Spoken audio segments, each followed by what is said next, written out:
یہ جو ماشاءاللہ ایک اس وقت میں کہوں گا کہ سعادت ہے کہ جو شروع سے جو لوگ ایک طرح سے اپنے ایریا میں فائنانس کی اور خاص طور فائنینشیل مارکیٹس اور اسٹاک مارکیٹ کے اندر جو لوگ لیڈنگ رول پلے کرتے رہے وہ اس پینل میں شامل ہیں. مفتی حضرات بھی ہیں، پروفیشنلز بھی ہیں، اسلام بینکنگ والے بھی ہیں. سو بڑے اسپیسک سوال ہیں ان سے، اور جو تھوڑا سا ہم چاہ رہے تھے کہ ڈیٹیل میں جائیں، پریزنٹیشنز میں وہ ٹائم نہیں تھا، تو ہم چاہتے تھے وہ ایک ڈائیورسفائڈ گروپ ہو ایکسپرٹس کا جو ان کو آنسر کرے. تو میں سارے اپنے ان دوستوں کو ویلکم کرتا ہوں. تو میں پہلا سوال مفتی ارشاد سے پوچھوں گا کہ مفتی ارشاد صاحب، یہ جو ابھی ہم نے بات کی تو کچھ تو میں نے آپ کا کام کر دیا کس حد تک کہ، لیکن ایک بار بار بات آتی ہے پھر بھی لوگوں کو ہضم نہیں ہوتی کہ یہ 37% اور 33% اور 5%. سو اس پر آپ بھی تھوڑا سا، آپ بڑا اچھا سمجھاتے ہیں اس کو، اس لیے میں آپ سے سننا چاہ رہا ہوں. تو ایک پہلی بات اگر یہی ہو جائے تو بہت اچھا. بسم اللہ الرحمن الرحیم. سوال تو کافی لمبا ہے، میں اس کے بارے میں 2-3 مختصراً باتیں عرض کرتا ہوں.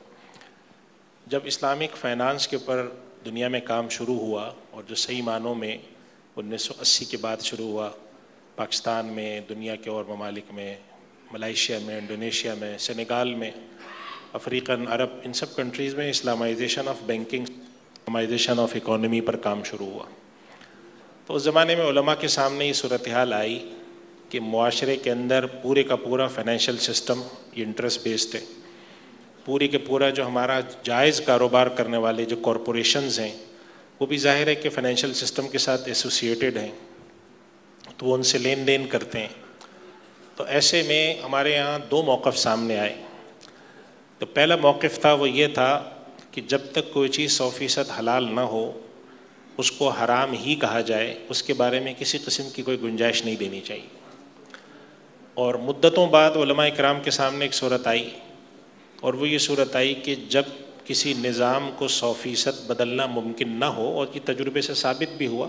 پاکستان کے اندر ضیاء الحق صاحب مرحوم نے کوشش کی تھی کہ پورے کا پورا بینکنگ سسٹم ایک قانون کے ذریعے بدل دیں، اور PLS بینکنگ سسٹم متعارف ہوا، وہ فیل ہوا. ملائیشیا میں فیل ہوا، سینیگال وغیرہ ہر جگہ پہ یہ تجربہ کامیاب نہیں ہوا. تو اس کے بعد دنیا میں ایک لہر آئی، لوگوں کے ذہن میں بات آئی کہ اگر حکومتی سطح پر تجربہ ناکام ہے تو پھر ہم کیا کر سکتے ہیں. تو آخری آپشن یہ بچا تھا کہ لوگ اپنے طور پر کام شروع کریں، چھوٹی موٹی تبدیلیاں جو کر سکتے ہیں. یہاں سے ایک دنیا میں ایک تصور پیدا ہوا جو ڈاکٹر ذیشان صاحب نے بھی اپنی گفتگو میں جس طرف اشارہ کیا، جسے ہم تدریج یا عربی میں ہم تدرج کہتے ہیں، جس کے لیے لفظ فقہ التدرج ایک موضوع ہے پورا. یعنی جسے ہم کہہ سکتے ہیں کہ over night transformation versus gradual transformation. Over night transformation یہ ہوتا ہے کہ آپ ایک دن قانون بنا کے کہتے ہیں کہ کل سے سارا ملک اسلامک بینکنگ کرے گا، اسلامی طریقے سے چلے گا، سارے غیر اسلامی چیزیں ختم ہو جائیں گی. یہ نظریاتی طور پہ تو بڑا اچھا ہے، لیکن عملاً ممکن نہیں ہے، تجربے سے ثابت ہو. اس کے بعد جب یہ ثابت ہو چکا کہ ہم نے آہستہ آہستہ گریجول ٹرانسفارمیشن کرنی ہے، تو پھر یہاں سے خود بخود دوسری بات جو اس کا لازمی تقاضا ہے وہ نکل کر آئی کہ جب کوئی چیز آہستہ آہستہ ٹھیک ہوتی ہے تو بیک وقت سوسائٹی میں کچھ کام صحیح ہو رہا ہوتا ہے، کچھ غلط ہو رہا ہوتا ہے. ظاہر سی بات ہے کہ اگر کوئی چیز پہلے دن 100% حرام تھی اور 1% تبدیلی آئی تو وہ 99% حرام ہو گئی اور 1% حلال ہو گئی. تو یہاں سے یہ تصور شروع ہوا. پھر علماء کرام نے اس کے حوالے سے کام شروع کیا اور یہ کہا کہ ہم دھیرے دھیرے تبدیلی گریجول ٹرانسفارمیشن کے اوپر جائیں گے. اب جب گریجول ٹرانسفارمیشن پہ گئے تو یہاں پر یہ سوالات کھڑے ہوئے کہ اگر ایک کمپنی ہے جس کا کاروبار حلال ہے لیکن وہ سود پر لین دین بھی کرتی ہے، اس کے پاس کچھ انٹرسٹ بھی آ رہا ہوتا ہے، اس نے سود پر قرضے لیے بھی ہوتے ہیں، لیکن کام حلال ہے اس کمپنی کا، تو ایسے کمپنی کے شیئرز کے بارے میں ہمارا موقف کیا ہونا چاہیے؟ کیا ہم یہی سمجھیں کہ اس کا شیئر، ایک انشورنس کمپنی کا، ایک بینک کا شیئر سب حرام ہے، یا اس کے لیے ہم کچھ نرمی برتیں؟ تو یہاں سے تصور ٹالرنس کا آیا کہ ہم کچھ نرمی برت سکتے ہیں. اور کچھ نرمی برتنے کے لیے شریعت نے بعض جگہوں پر بعض ایسی چیزیں استعمال کی ہیں، اصطلاح، جس سے ہمیں سمجھ میں آتا ہے کہ اللہ کے نبی صلی اللہ علیہ وسلم نے 1/3 کو بھی کثیر کہا ہے. جیسے ایک صحابی نے کہا تھا میں کچھ وصیت کرنا چاہتا ہوں تو مال اللہ کی راہ میں، تو آپ نے فرمایا تھا 1/3 دے دو. یہ وصیت کے اندر اسلام نے 1/3 کی اجازت دی، 1/3 سے زیادہ نہیں دی. تو 1/3 کا تصور ہے، یہ اسی طریقے سے کثیر کا، قلیل کا، اس طرح کے تصورات سامنے آئے. تو جب علماء کرام کسی سے کہتے تھے کہ بھئی تم دیکھو اگر تمہاری آمدنی زیادہ حلال ہے تو تم اس پر اعتبار کر لو، اور کم حلال ہے تو جانے دو. وہ پوچھتا تھا جی کم اور زیادہ کیا ہوتا ہے؟ تو عام آدمی جو ہے اس کو کوانٹیٹیو اپروچ چاہیے ہوتی ہے، یعنی کہ اس کو بتانا پڑتا ہے کہ یوں کر لو تو ٹھیک ہے. چنانچہ اگر کسی آدمی کو اگر ہم یہ بتائیں کہ زیادہ پانی ہو، فقہاء کرام کی ایک بات تھوڑی لمبی ہوتی ہے، ہمارے یہاں فقہاء کرام کا مسئلہ تھا کہ اگر زیادہ پانی ہو تو ہلکی پھلکی نجاست گرنے سے وہ ناپاک نہیں ہوتا. تو فقہاء کرام کے سامنے مستقل سوال آتا تھا کہ جی زیادہ پانی کسے کہتے ہیں؟ تو ایک فقیہ نے ایک دفعہ سبق پڑھاتے وقت یہ کہا لوگوں سے کہ یہ جو حوض میرے سامنے بنا ہوا ہے یہ زیادہ پانی ہے. تو لوگوں نے جا کے اس کو ناپا تو وہ 1 ہاتھ گہرا تھا جسے ذراع کہتے ہیں، اور 10 ہاتھ یوں تھا، 10 ہاتھ لمبا، 10 ہاتھ چوڑا. تو اس کے بعد سے پھر علماء نے فتویٰ دیا کہ اگر کوئی حوض 10 بائی 10 کا ہوگا، 10 بائی 10 بائی 1 فٹ نہیں ذراع، تو وہ پانی اس کے اندر کثیر ہوگا. اب یہ لوگوں کے لیے، عام آدمی کے لیے سمجھنا آسان ہے. ایک مزدور کو آپ کہتے ہیں کہ جی 10 بائی 10 کا حوض بنا دو، اگر آپ اس سے کہتے ہیں کہ ایسا حوض بناؤ جس میں زیادہ پانی آتا ہے، تو اگر وہ تھر کا آدمی ہوگا تو وہ 5 لیٹر کا حوض بنائے گا، اور اگر وہ منوڑا کا رہنے والا ہوگا تو وہ کوئی 600 لیٹر کا، یا جسے کہتے ہیں کہ 10 سوئمنگ پول کے برابر بنائے گا. تو یہاں سے یہ اپروچ آئی جس کی وجہ سے کوانٹیٹیو اپروچ ہے، جس کی وجہ سے یہ ٹالرنس سیٹ ہوئی. اس کے اندر پہلے زیادہ تھی اب کم ہو رہی ہے. تو یہ ایک گریجول ٹرانسفارمیشن کے اندر اس طرح کے مسائل آتے ہیں. اب آج بھی ہم دیکھیں کہ اسلامک بینکنگ جو ہے وہ زیادہ نہیں ہے، کم ہے، لیکن آج سے 10 سال پہلے بہت کم تھی، اب کچھ بڑھ گئی ہے. تو اس وجہ سے جب آپ ایک دفعہ یہ طے کر لیتے ہیں کہ ہم نے کسی چیز کو دھیرے دھیرے تبدیل کرنا ہے، گریجولی تبدیل کرنا ہے، تو بیک وقت اس میں دونوں چیزیں ہوتی ہیں، اچھائی بھی ہوتی ہے، برائی بھی ہوتی ہے. اب اگر آپ صرف برائی کو دیکھتے رہیں گے تو وہ چیز کبھی بھی اچھی نہیں ہوگی، اور صرف اچھائی کو دیکھ کر قناعت کریں گے تو وہ کبھی بھی چیز 100% ٹھیک نہیں ہوگی. تو یہ ہوتا ہے کہ دونوں کو دیکھ دیکھ کے چلیں. جیسے ذیشان بھائی نے امام سفیان ثوری رحمۃ اللہ علیہ کا قول نقل کیا کہ فقیہ وہ ہوتا ہے جو کہ جائز اور مستند رخصتوں کو لوگوں کو بتائے. ہر چیز کو حرام کہنا تو بہت آسان ہوتا ہے. جائز اور مستند رخصتوں سے مراد یہ کہ آج کل آپ دیکھتے ہیں کہ ہمارے پاس ٹی وی پہ، سوشل میڈیا پہ ایسے لوگ آتے ہیں جو کہتے ہیں کہ یہ علماء کرام زیادہ سختی کر رہے ہیں ورنہ دین تو بڑا آسان ہے. تو وہ رخصتیں جو ہیں، وہ جو کنسیشنز ہیں، وہ کریڈیبل کنسیشنز نہیں ہوتے. تو کریڈیبل ہو اور کنسیشن ہو تو جہاں تک گنجائش ہے وہ علماء کرام دے دیتے ہیں. چلیں، بہت انسائٹ فل تھا. ایک تو تدرج والا پرنسپل، اور یہ کہ لوگوں کے عوام کے لیول پہ کچھ نہ کچھ انسٹرکشنز، کچھ نہ کچھ ریڈ لائن ڈرا کرنی پڑتی ہے. اچھا، اس میں ریڈ لائن ڈرا تو ہو گئی، مگر پریکٹیکلی فراز صاحب آپ یہ بتائیں کہ جب کوئی ایک عام آدمی بیچارہ، ایک تو آپ لوگ اسپیشلسٹ ہیں، CFA بھی ہیں، علماء بھی ساتھ ہیں آپ کے، اور پھر KMI میں ظاہر میزان والے کر سکتے ہیں، لیکن ایک عام آدمی جب وہ اپنی انویسٹمنٹ کو ان کرائٹیریا پہ دیکھنا چاہتا ہے تو ایک تو بہت سی انفارمیشن میں ڈیلے ہوتی ہے، فریکوینسی بھی مسئلہ بنتی ہے. اب یہ پاسبل ہے کہ کوئی چیز پہلے وہ کمپلائنٹ تھی اور آن دا وے نان کمپلائنٹ ہو گئی، میں اس کو اسٹل ہولڈ کر کے رکھا ہوا. ایک پرابلم یہ ہے. دوسرا پرابلم ہم چاہیں گے آپ سے یہ سمجھیں کہ ہم یہ نہیں کہہ رہے کہ 5% ہم نے ٹالریٹ کر دیا تو 5% حرام انکم لے کے کھاتے رہو. تو ہم ایک ڈیویڈنڈس کی پیوریفیکیشن کا یا تطہیر کا عمل کرتے ہیں. لیکن جو کیپٹل گینز میں بات آتی ہے وہ تھوڑا سا ٹرکی ہو جاتا ہے. تو یہ میرے جیسا فائنانس والا کہے گا اچھا آپ ڈیویڈنڈس کو کر رہے ہیں تو آپ کو کیپٹل گینز کو بھی کرنا چاہیے. تو یہ تھوڑا سا پریکٹیکل سائڈ اس کی کیسے ہم مینیج کرتے ہیں، ٹیکل کرتے ہیں، اس پہ ذرا روشنی ڈالیں. جی بسم اللہ الرحمن الرحیم. جی دیکھیں، یہ بہت ہی امپورٹنٹ اور ٹیکنیکل کچھ سوالات ہیں، تو ان کو سمجھنا ایک ایک کر کے ہم اس میں چلتے ہیں. تو پہلی چیز تو جس طرح آپ نے کہا نا کہ انفارمیشن کی اویلیبلٹی، تو اس وقت بہت سارے ڈفرینٹ ادارے ہیں جو کہ شریعہ کمپلائنس کے، جو بھی ہم نے یہاں پہ کچھ دیر پہلے ذیشان صاحب نے جو ڈسکس کیے، جو ریشوز ہیں، جو فارمولا ہیں، ان کی کیلکولیشن کر رہے ہوتے ہیں. تو اس کی جو ایک لسٹ ہوتی ہے، KMI 30 کی لسٹ ہے، KMI آل کی لسٹ ہے، وہ لسٹ اسٹاک ایکسچینج کی ویب سائٹ پہ بھی اویلیبل ہے. وہ لسٹ میزان بینک کی ویب سائٹ پہ بھی میرے خیال سے اویلیبل ہے. احمد بھائی اگر آپ کنفرم کریں، اسٹاک پہ بھی ہے نا اویلیبل. تو اسٹاک ایکسچینج ایک ایسا ادارہ ہے جہاں پہ جب آپ ٹریڈ کرنے جا رہے ہوتے ہیں تو وہاں پہ وہ لسٹ اویلیبل ہو جاتی ہے، اور وہ ہر 6 مہینے بعد جب بھی کمپنی اپنے ہاف ایئرلی اور اینوئل اکاؤنٹس پبلش کرتی ہے تو وہ انفارمیشن ہوتی ہے. ٹھیک ہے، اس میں تھوڑی سی ایک پرابلم یہ آتی ہے کہ کبھی کبھی وہ لسٹ ڈیلے اس لیے ہوتی ہے کہ ہر کمپنی اپنے اکاؤنٹس 3 سے 4 مہینے کے بعد ان کے پاس ایک ریگولیٹری اجازت ہوتی ہے جس میں وہ اپنے اکاؤنٹس دیر سے پبلش کرتے ہیں. جیسے جون کے اکاؤنٹس کی اجازت اکتوبر تک ہوتی ہے. تو اس میں علماء یہی رائے دیتے ہیں کہ جو لسٹ جنرلی اویلیبل ہے اس کو آپ فالو کریں، اور اس میں یہ نہ کریں کہ یہ 4 مہینے پہلے کی ہے یا 6 میں، کیونکہ اس کو بھی جو لسٹ پبلش کی جا رہی ہے اس کو مستند علماء دیکھ رہے ہیں, اس کو ڈفرینٹ شریعہ بورڈز دیکھ رہے ہیں, تو اس لسٹ کو فالو کرنے میں کوئی قباحت نہیں ہے, کوئی پرابلم نہیں ہے, نمبر 1. نمبر 2, اسی طریقے سے جو آپ نے کہا نا کہ ڈویڈنڈ پیوریفیکیشن کا جو ریشو کیلکولیٹ کرنا ہے, جس طرح وہ ایک ریشو ہے کہ نان کمپلائنٹ انکم جو ہے وہ ٹوٹل انکم کے 5% سے کم ہونا چاہیے. ٹھیک ہے, کم تو ہے, لیکن کیا وہ ساری انکم ہم رکھ سکتے ہیں؟ تو وہ نہیں رکھ سکتے, اس کی ایک پیوریفیکیشن ہونا ضروری ہے. وہ پیوریفیکیشن ریشو بھی اسٹاک ایکسچینج کی ویب سائٹ پہ اویلیبل ہے. وہ ہر 6 مہینے کے بعد اس کی بھی کیلکولیشن کی جا رہی ہوتی ہے, اور ہر کمپنی کا پیوریفیکیشن ریشو, جو کمپنی اس کرائٹیریا کو پورا کرتی ہے, اس کا پیوریفیکیشن ریشو بھی اسٹاک ایکسچینج کی ویب سائٹ پہ اویلیبل ہے. تو آپ کے پاس جب بھی کوئی کمپنی میں آپ نے انویسٹ کیا ہوا ہے اور اس کا ڈویڈنڈ آتا ہے, تو اس کا ایک جو ریشو ہے وہ اسٹاک ایکسچینج کی ویب سائٹ سے آپ نکال کے اتنا پورشن اپنے ڈویڈنڈ کا بغیر ثواب کی نیت سے صدقہ کریں گے, جو کہ وہ رقم آپ کی تھی نہیں. تو وہ ایک آپ کی انکم کی پیوریفیکیشن ہو جائے گی کہ جو رقم آپ کے پاس آئی تھی from non compliant sources of the company, وہ آپ کے پاس سے ایک پیوریفیکیشن کا عمل اس میں سے پاس ہو جاتا ہے. تو یہ کچھ ٹیکنیکل چیزیں, تو اس کے لیے اسٹاک ایکسچینج کی website is the best resource, اور آپ وہاں سے ان چیزوں کی انفارمیشن اور ڈیٹا گیدر کر سکتے ہیں. ویسے کیپٹل گین والی بات پہ بھی, اچھا, کیپٹل گین کے اوپر ایک تھوڑا سا مسئلہ یہ بھی ہے کہ جس وقت آپ نے شیئر خریدا اس کے بعد اس میں کچھ ان ریئلائزڈ گینز آ رہے ہوتے ہیں, کچھ کبھی گینز ریئلائز ہو جاتے ہیں شارٹ ٹائم پیریڈ میں. تو اس پہ علماء کی رائے یہ ہے کہ جو آپ کے پاس کمپنی کی انکم میں آ رہا ہے تھرو ڈیویڈنڈ, جو کہ کمپنی نے خود دیا ہے اپنی انکم سے, ایکچوئل انکم سے, اس کو آپ پیوریفائی ضرور کریں. کیپٹل گینز مارکیٹ میں بہت ساری ریزنس کی وجہ سے بھی ہوتا ہے. ہم ٹیکنیکل اگر فائنینشیل کانسیپٹس میں جائیں تو کیپٹل گینز بہت سی دفعہ جو ہے وہ فیوچر کیش فلوز کی بیسس پہ اور فیوچر اس کی ایکسپیکٹیشنس کی بیسس پہ بھی ہوتا ہے.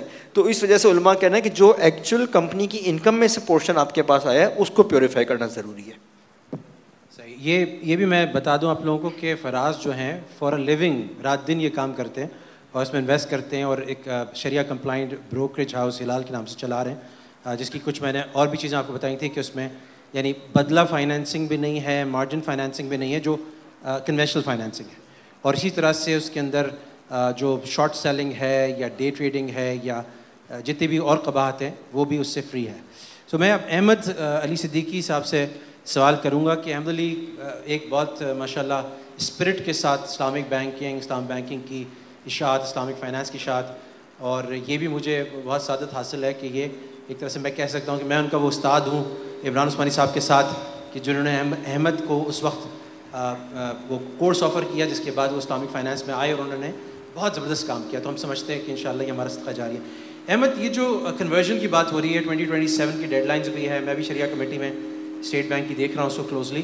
ہم یہ پیرل لرننگس اسٹاک مارکیٹ کے لیے, کیپٹل مارکیٹس کے لیے, انویسٹمنٹس کے لیے کیا نکال سکتے ہیں؟ کہ ایک تو ہماری جیسے گفتگو ہو رہی تھی کہ اگر لیٹس سے بینکنگ ہی پوری شریعہ کمپلائنٹ ہو جاتی ہے تو وہ جو ڈیٹ ٹو انویسٹمنٹ ریشو ہے, ڈیٹ ٹو ایسٹ ریشو ہے, اس کے اندر بھی ایک گنجائش نکل آتی ہے کہ زیادہ تر ڈیٹ جو ہوگا وہ پھر ظاہر شریعہ کمپلائنٹ ہوگا. لیکن اس کے علاوہ بھی آپ کی کیا انسائٹس ہیں یا کیا ریکمنڈیشنز ہیں کہ ہم وہ فالو کریں جو جس طرح سے ہم ایک ٹارگیٹڈ مشن کے ساتھ بینکنگ کو کمپلائنٹ بنانا چاہتے ہیں, اس طرح سے یہ ریشوز بھی 37% کے بجائے جو ہے 20% ہو جائیں اور 15% ہو جائیں, اور کیسے ہو سکتا ہے؟ اچھا, اس میں دو باتیں اہم ہیں. ایک تو جیسے بھی آپ نے ذکر کیا تھا نا کہ کون کون سے شیئرز خرید سکتے ہیں جو شریعہ کمپلائنٹ ہو, جن کا کاروبار جائز ہو. اسی کے ساتھ متصل بات یہ ہے کہ جن شیئرز کو آپ خریدیں ان کے خریدنے کا جو طریقہ کار ہے وہ بھی شریعہ کمپلائنٹ ہونا چاہیے. تو پروسیس بھی شریعہ کمپلائنٹ ہونا چاہیے, شیئرز بھی شریعہ کمپلائنٹ ہونے چاہیے. میں چھوٹی سی مثال دیتا ہوں. اس وقت ہر روز اسٹاک مارکیٹ اپنی ویب سائٹ اور لنکڈ ان پیج پہ یہ بتاتا ہے کہ آج جتنے شیئرز کا کاروبار ہوا اس میں سے شریعہ کمپلائنٹ شیئرز کتنے تھے. تو وہ جو نتیجہ آتا ہے وہ تقریباً آتا ہے کہ 80% شیئرز جن میں کاروبار ہوا وہ شریعہ کمپلائنٹ تھے. لیکن اس کو ساتھ اگر ہم یہ چیک کریں کہ اس میں سے کتنے شیئر شریعہ کمپلائنٹ طریقے سے خرید و فروخت ہوئے تو شاید وہ نمبر آدھا بھی نہ رہے. تو دونوں چیزیں امپورٹنٹ ہیں. اگر آپ ایک حلال کمپنی کا شیئر خرید رہے ہیں تو خریدنے کا طریقہ بھی جائز ہونا چاہیے. اب اسی سے جو دوسرا سوال تھا آپ کا, یعنی جو اصل سوال ہے آپ کا, کہ جب ہم انشاءاللہ اس پورے نظام کو کنورژن کی بات کر رہے ہیں اور یہ کانسٹیٹیوشن آف پاکستان میں بھی آ چکا ہے, تو اب پرنسپلی کسی کو یہ ایمبیگوٹی ہونی نہیں چاہیے اور اس کی گنجائش بھی نہیں بچتی ہے کنونشنل بینکنگ پاکستان میں باقی رہے. چاہے کوئی بھی لوگ رائے دیں لیکن قانون کی رائے یہی ہے. تو اب کمپنیوں کو بھی یہ سوچنا چاہیے کہ جب ہمیں کنونشنل فائنینشیل سسٹم سے ہٹنا ہے تو ہمیں اپنی فائنینسنگ کو اسلامک کی طرف کنورٹ کرنا ہوگا. اور جب یہ ریشو پہلی دفعہ طے ہوا تھا تو 45% انٹرسٹ بیسڈ ڈیٹ کی اس وقت بات ہوتی تھی, اور آج یہ 37 ہو گیا. اور اب میرا خیال ہے کہ اب یہ وقت آ گیا کیونکہ اسلامک بینکنگ اب 0 سے 25% آ گئی ہے, اس کو ہم 33 یا 30% پہ لے جائیں, اور پھر ہم ہر سال ہر 6 مہینے میں اس کو کم کرتے رہیں, تاکہ کمپنیوں کو پتہ ہو کہ بھائی شریعہ کمپلائنٹ ہونے کے لیے اب آپ کو مستقل اس سفر کی طرف جانا ہے, کیونکہ پورا بینکنگ سسٹم بھی جا رہا ہے. اسی طرح اگر انشاءاللہ سارے بینک شریعہ کمپلائنٹ ہو جاتے ہیں, انشورنس کمپنی شریعہ کمپلائنٹ ہو جاتی ہیں, تو یہ جو 2 سیکٹر ہمارے لیے نو گو ایریا ہیں, یعنی انٹرسٹ بیس بینک کا شیئر خریدنا جائز نہیں ہے, انشورنس کمپنی کا شیئر خریدنا جائز نہیں ہے ایز پر اسلامک لا, تو پھر وہ کام بھی ہمارے لیے جائز ہوگا, تو اسٹاک مارکیٹ میں اور آپ کے پاس ڈیپتھ آئے گی. اور ایک اور اچھی چیز کیا ہے کہ جیسے اسٹیٹ بینک آف پاکستان نے یہ اعلان کیا کہ سارے بینکوں کو کنورٹ ہونا ہے, SECP اس پہ بہت کام کر رہا ہے کہ تمام کیپٹل مارکیٹس کے جو ادارے ہیں ان کو بھی 100% شریعہ کمپلائنٹ ہونا ہے. تو اب یہ والی بات ڈسکشن شروع ہو گئی, اور اسی وجہ سے آپ دیکھیں اسٹاک مارکیٹ ہر روز یہ پبلش کر رہا ہے کہ کتنے شیئر شریعہ کمپلائنٹ ٹریڈ ہوئے. اور ایک اہم جو سنگ میل یا مائل سٹون ہم دیکھ رہے ہیں کہ اگر اسٹاک مارکیٹ میں اسلامک کاؤنٹر آ جاتا ہے, جہاں پہ یہ ڈے ٹریڈنگ کی یا جو بھی غیر شرعی طریقے سے تجارت ہو رہی ہے وہ قانوناً بند ہو جائے, اور صرف اسلامک طریقے سے شریعہ کمپلائنٹ شیئر ٹریڈ ہوں گے, تو لوگوں میں یہ اعتماد بحال ہوگا کہ یہ سٹے کی جگہ نہیں ہے بلکہ ایک جائز کاروبار کی جگہ ہے. اور ساتھ ساتھ آئی تھنک ہمیں اب یہ گریجولی انٹرسٹ بیس انویسٹمنٹ کا ریشو ریڈیوس کرنا چاہیے, کیونکہ اب سکوک بازار میں آ گئے ہیں. اس وقت پاکستان میں 6,000 ارب یعنی 6 ٹریلین کے سکوک آؤٹ اسٹینڈنگ ہیں, تو بہت ساری کمپنیز اپنی یہ سودی ٹی بل سے جان چھڑا سکتی ہیں بڑے آرام سے, اور صرف 1 مہینے کے اندر. یعنی ہر مہینے, اس مہینے کی میں بات کروں تو 3 دن پہلے 160 ارب روپے کا پاکستان حکومت نے سکوک ایشو کیا, 160-170 ارب روپے کا. اتنا سکوک پہلے 3 سالوں میں بھی نہیں ہوتا تھا, اب ایک مہینے میں ایشو ہو رہا ہے. تو آپشنز بھی آ گئے ہیں. تو انویسٹمنٹ سائڈ پہ, فائنینسنگ سائڈ پہ آئی تھنک ہم یہ ڈسکشن ضرور شروع کرنی چاہیے کہ اب اس ریشوز کو کس حد تک ہم گریجولی کم کریں اور کمپنیوں کو پروموٹ کریں. اور ایک اور چیز امپورٹنٹ ہے کہ یہ بات اگر کسی کمپنی نے 37% انٹرسٹ بیسڈ ڈیٹ لیا ہے یا 30% انٹرسٹ بیسڈ انویسٹمنٹ ہے, تو علماء کرام ہرگز یہ نہیں کہہ رہے کہ یہ کام جائز ہے. یہ اس بات کا جواز نہیں ہے, بلکہ یہ ایک اس خرابی کو ختم تو پھر بھی کرنا ہے. اور اس میں شیئر ہولڈرز کا بڑا ایک شیئر ہولڈرز ایکٹیویزم جس کو میں کہتا ہوں وہ ہونا چاہیے کہ اب ہم تمام انویسٹرز کو ان کمپنیز کی بورڈ میٹنگز میں جا کے یہ پروٹیسٹ واضح کرنی چاہیے کہ آپ ہم حلال کام کرتے ہوئے بیچ میں اس میں خرابی کیوں لا رہے ہو. تو آئی تھنک اب یہ دور آ گیا ہے اور یہ پریشر بلٹ ہونا چاہیے. الحمدللہ اگر ہم دیکھیں 10 سال پہلے 20 سال پہلے تو دیر is a long way we have come ماشاء اللہ. لئن شکرتم لازیدنکم, ہم اللہ کا شکر ادا کرتے ہیں. بڑے وہ کہتے ہیں نا انگریزی میں کہ ڈونٹ جج a person by what he has achieved but جج ہم by what he اسپائرس to achieve. تو احمد علی کی بات جو ہے وہ آخر میں یہی ہے کہ there is a lot that needs to be done. ابھی ہم شروع میں ہیں اور چاروں طرف ایکٹیویزم والی بات, ایجوکیشن والی بات, ٹریننگ والی بات, ذہن سازی والی بات. مفتی محب صاحب آپ سے سوال ہوگا کہ بہت سارے لوگ جو شیئرز میں انویسٹ کرتے ہیں وہ اس کی زکوٰۃ کے بارے میں فکر کر رہے ہوتے ہیں اور اس کے بارے میں سوال کرتے ہیں اور کچھ بہت ساری ٹیکنیکل باتیں ہیں, اور میرا خیال ہے صرف زکوٰۃ پر ایک الگ سے سیمینار ہو سکتا ہے, بہت سارے ٹیکنیکل سوال ہیں. لیکن اگر میں اجمالی طور پہ آپ سے پوچھوں کہ موٹے موٹے احکام شیئرز پہ زکوٰۃ کے اگر وہ آپ ہمیں بتا دیں تو بہت اچھا ہو جائے گا. بسم اللہ الرحمن الرحیم. شیئرز کے اوپر زکوٰۃ کا یہ موضوع جو ہے اس کو میں اختصار کے ساتھ آپ کے سامنے پیش کرنے کی کوشش کروں گا. 2 بنیادی باتیں ہیں جو کہ ہمیں سامنے رکھنے کی ہیں کہ جو حضرات شیئرز خریدتے ہیں, اب یہ جو شیئرز خریدے ہیں اس خریدتے وقت کس نیت سے خرید رہے ہیں, شریعت اس کو مد نظر رکھتی ہے. بعض حضرات وہ ہوتے ہیں جن کی نیت یہ ہوتی ہے کہ شیئرز میں انویسٹ کر دیا, ایک سیونگ کا ایونیو ہے, یہاں لگا دیا, اب جب کمپنی کبھی ڈویڈنڈ اناؤنس کرے گی, نفع دے گی تو وہ نفع ہمیں ملتا رہے گا. اور اکثریت کا آج کل یہ مد نظر ہوتا ہے کہ شیئرز میں ٹریڈنگ کے غرض سے جو ہے وہ شیئرز کی خرید و فروخت کرتے ہیں کہ شیئرز آج اچھی قیمت پہ مل رہے ہیں کل کو میں نفع کے ساتھ اس کو بیچ دوں گا، یعنی کیپٹل گین مقصود ہوتا ہے. تو پہلے تو یہ سمجھ لیں کہ اگر کیپٹل گین مقصود ہے تو علماء کی رائے یہ ہے کہ اس صورت میں یہ شیئر جو خود ہے اس کی حیثیت ایک ٹریڈنگ جو کاروباری اشیاء ہیں انہی کی طرح ہے، تجارتی اشیاء کی ہی طرح ہیں، اور جو تجارتی اشیاء ہوتی ہیں ان کے اوپر زکوٰۃ لگتی ہے. اس وجہ سے اس کی جو مارکیٹ ویلیو ہوگی اس کے اوپر جو ہے وہ 2.5% کی زکوٰۃ ادا کی جائے گی. فیس ویلیو بھی ہے، ایک مارکیٹ ویلیو ہوتی ہے اور ایک بریک اپ ویلیو بھی ہوتی ہے. یعنی اگر کمپنی کو لیکویڈیٹ کیا جائے تو اس وقت جو ایک شیئر کے عوض میں جو کچھ ملے گا وہ اس کی بریک اپ ویلیو ہے، لیکن اس کا اندازہ لگانا، اس کا تخمینہ لگانا یہ خاصا مشکل کام ہے. اس لیے اس طرف علماء کرام نے جو ہے وہ موقف اختیار کیا ہے کہ اس میں جو قریب ترین ویلیو ہو سکتی ہے وہ مارکیٹ ویلیو ہے. اس لیے مارکیٹ ویلیو کے اعتبار سے جو ہے وہ زکوٰۃ ادا کر دی جائے کہ شیئر کی جو موجودہ مارکیٹ ویلیو ہے، جس وقت کسی شخص کے اوپر زکوٰۃ لازم ہو رہی ہے، جب اس کا زکوٰۃ کا سال پورا ہو رہا ہے تو اس وقت وہ مارکیٹ ویلیو کو دیکھ کے اس کا 2.5% بطور زکوٰۃ کے ادا کر دے. دوسرے وہ لوگ ہیں جنہوں نے شیئر صرف اس لیے خریدا ہے کہ اس کو رکھ لیں گے اور اس پہ اگر کوئی نفع آتا ہے تو وہ نفع جو ہے اس سے فائدہ اٹھائیں گے. تو ان حضرات کے لیے بھی جو احتیاط کا قول ہے اور وہ یہی ہے کہ مارکیٹ ویلیو کے اوپر زکوٰۃ ادا کر دیں.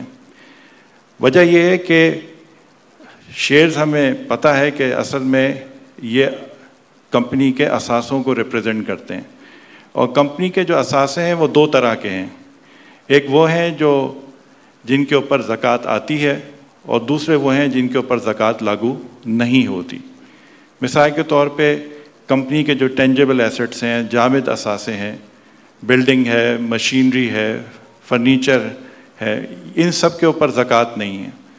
لیکن کیش ہے، ریسیویبلز ہیں، اسی طرح سے انویسٹمنٹس ہیں، یہ سب چیزیں وہ ہیں. اسی طرح سے فنش گڈز ہیں، فنش گڈز کے لیے جو را مٹیریل ہے وہ موجود ہے. یہ وہ اثاثے ہیں جو قابل زکوٰۃ اثاثے ہیں. تو ایک عام آدمی کے لیے بیلنس شیٹ کو سامنے رکھتے ہوئے یہ تفصیل میں جانا کہ قابل زکوٰۃ اثاثے کون سے ہیں اور وہ اثاثے کون سے ہیں جن کے اوپر زکوٰۃ نہیں آتی، یہ خاصا ایک مشکل معاملہ ہے. اس میں یہ کیا جا سکتا ہے کہ جو ماہرین ہیں اس کے ان سے یہ مدد لی جا سکتی ہے. خود اپنے انفرادی طور پہ ہر ایک کے لیے کام کرنا ذرا مشکل ہے، تو اس کا تو پھر احتیاط والا ہی پہلو اختیار کرنا بہتر ہے کہ مارکیٹ ویلیو کے حساب سے زکوٰۃ ادا کر دی جائے. یہ بنیادی سی مختصر سی جو ہے وہ تفصیل تھی اس وقت میں. بہت شکریہ، جزاکم اللہ خیرن.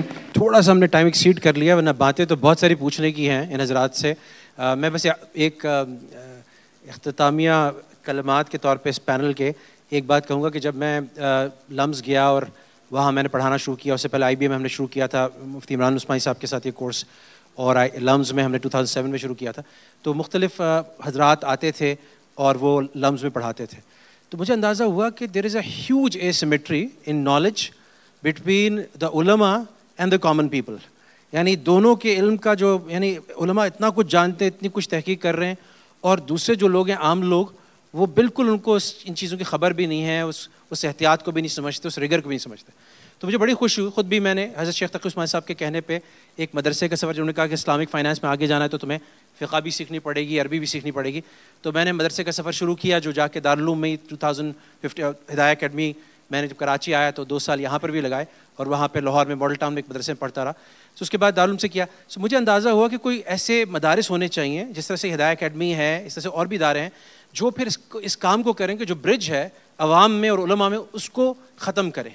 اور میں سمجھتا ہوں کہ یہ بہت اہم بات ہے. اور اس کا اندازہ اس طرح سے ہوتا ہے کہ شیخ الحدیث رحمہ اللہ اپنی کتاب فضائل تجارت میں لکھتے ہیں کہ انڈیا، پاکستان میں، پنجاب میں، UP میں، سندھ میں، ہر جگہ یہ بہت کامن ہے کہ ابھی وہ پھل آیا نہیں ہوتا، وہ فصل آئی نہیں ہوتی، اس کو اس سے پہلے بیچ دیا جاتا ہے. جو اسلام میں ممنوع ہے ایک طرح سے، تو اس کی پوری تفصیل ہے. لیکن اگر وہی چیز اس کو اگر پتہ ہو اور وہ سلم کے طور پہ اسٹرکچر کر لے یا دوسرے اس کے جائز جو اسٹرکچرز ہیں اس پہ فالو کر لے تو وہ اس کے لیے ہر چیز حلال ہو جاتی ہے، جائز ہو جاتی ہے. مگر صرف علم کی کمی سے وہ نہیں کر پاتا. وہ ایکولی کنوینئنٹ بھی ہے، ایکولی اس میں بلکہ زیادہ، جیسے امتیاز صاحب نے فرمایا کہ ایکچولی یہ جو کمپلائنٹ اسٹاکس ہیں یہ لیس رسکی ہیں، ان کا بیٹا بھی کم ہے اور یہ زیادہ اچھا پرفارم کرتے ہیں خاص طور پہ ایڈورسٹی میں. سو آئی تھنک یہ وہ چیزیں ہیں جو ہمیں اب معاشرے میں پھیلانی ہے علم کے ذریعے سے، ہدایت جیسے اداروں کے ذریعے سے اور اس طرح کی کانفرنسز کے ذریعے سے. بہت شکریہ ادا کروں گا اپنے سارے پینل ممبرس کا. جزاکم اللہ خیرن.